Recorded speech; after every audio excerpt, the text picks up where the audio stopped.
YouTube channel again. So guys, in this video we will see how to turn on the vacation mode on and off on your sag leg lock.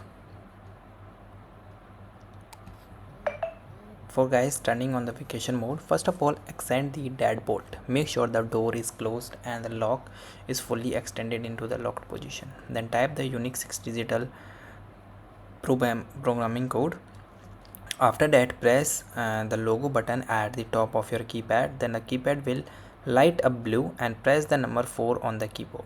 Then lock will emit one long beep and flashes green to confirm the vacation mode is active. After that, press the scale button. So guys, tap the main button logo, wake up the lock and require the certain models like select connected. Then type your 6-digit programming code. The lock will flashes the green issue and long beep. All of your previous user codes are now instantly reactivated without needing to be reprogrammed.